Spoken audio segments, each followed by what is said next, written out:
নমস্কাৰ। বৰ্তমান বাৰিষাৰ সময় যেহেতু অসমৰ বিভিন্ন প্ৰান্তত বানে বিভীষিকাৰ সৃষ্টি কৰাৰ লগতে বৰ্তমান সময়ত মাজুলীৰ মাথাউৰি বাহিৰে যিসমূহ গাঁও আছে সেই গাঁওসমূহতো বৰ্তমান বানে বিভীষিকাৰ সৃষ্টি কৰিছে আৰু এনেদৰে মই আপোনালোকক দৃশ্য দেখাই দিছোঁ। এইটো মাথাউৰি বাহিৰৰ দৃশ্য আৰু প্ৰায় মানুহৰ ঘৰ পানীৰ তলত আৰু এয়া বৰ্তমান স্লুইচ গেট যি বনগাঁও কমলাবাৰী ৰোডৰ যি স্লুইচ গেট আছে সেই স্লুইচ গেট খুলি দিয়াৰ ফলত ভিতৰৰ গাঁওসমূহলৈ এনেকৈ পানী সোমোৱা দেখা গৈছে আৰু এনেকৈ পানী সোমাই গৈছে। ভাল হৈছে নে বেয়া হৈছে কিন্তু মই ক'বলৈ নাযাওঁ আৰু মই নাজানো। যিমানখিনি জানো ভিতৰত যিহেতু পানী নাই গতিকে সোমাই যোৱাৰ পৰা ভাল হৈছে, এনেকৈ সোমাই যোৱাৰ পৰা। যি কি নহওক, যিহেতু মাথাউৰিৰ বাহিৰৰ যিসমূহ গাঁও আছে মাজুলীত, বিশেষকৈ মাজুলী মাথাউৰিৰ বাহিৰৰ যিসমূহ গাঁও আছে সেই গাঁওসমূহত একে ভাবিব নোৱাৰা পৰিৱেশৰ সৃষ্টি হৈ আছে। সকলোবোৰ মানুহৰ ঘৰ পানীৰ তলত। মাথাউৰিৰ বাহিৰত যিমানবোৰ ঘৰ আছিলে এই সকলোবোৰ ঘৰ বৰ্তমান পানীৰ তলত।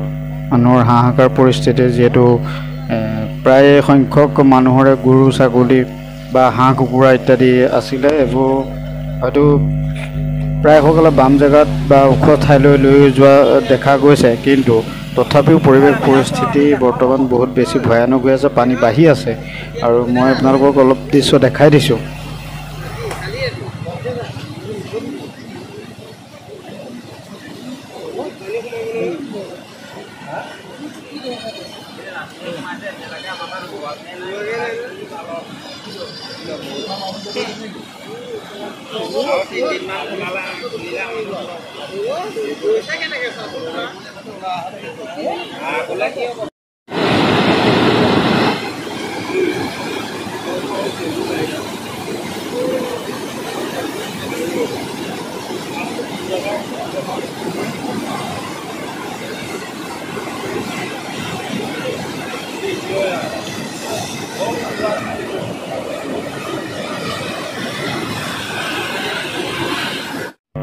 আৰু এয়া হৈছে মাজুলীৰ যি বাহিৰৰ দৃশ্য, বাহিৰৰ মানে মাথাউৰিৰ যি বাহিৰৰ দৃশ্য, মাথাউৰিৰ বাহিৰৰ দৃশ্য মই আপোনালোকক এবাৰ দেখাইছোঁ। মাথাউৰি একদম নিচেই কাষত পূৰা পানী লাগি আছে আৰু এখন চুইচ গেটে খুলি দিছে, য'ত নেকি মাজুলীৰ ভিতৰ ভাগলৈ পানী বৰ্তমান সোমাই গৈ আছে।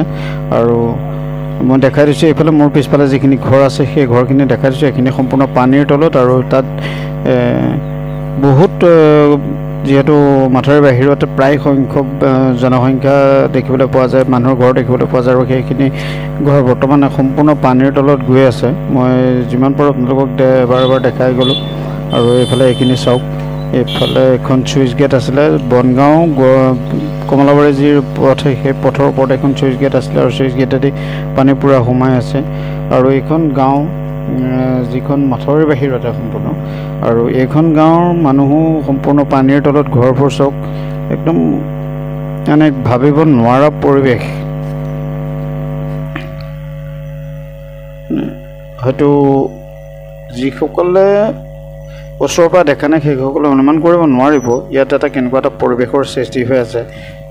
যিহেতু আমি নিজে ওচৰৰ পৰা দেখি পৰিৱেশটো এবাৰ চালোঁ, যথেষ্ট এক ভয় লগা পৰিৱেশ। যিহেতু সকলোবোৰ মানুহ পানীৰ তলত আৰু এইটো পুখুৰী এটা আছিলে, ফিচাৰী এটা আছিলে, তাত মাছ দিয়া আছিলে, কিন্তু যিমান দূৰ সময় মাছ আছে নাই নাজানো। নেট মাৰি থৈছিলে চাৰিওকাষে, তথাপিতো ৰাখিব পাৰিলে নোৱাৰিলে সেই গৃহস্থৰ কথা। হয়তো এনেকৈ বহুত মানুহৰ ক্ষয়ক্ষতি হোৱা পৰিলক্ষিত হৈছে আৰু মই যিমান পাৰোঁ আপোনালোকক দেখালোঁ। আপোনালোকে নিশ্চয় এবাৰ অনুমান কৰক।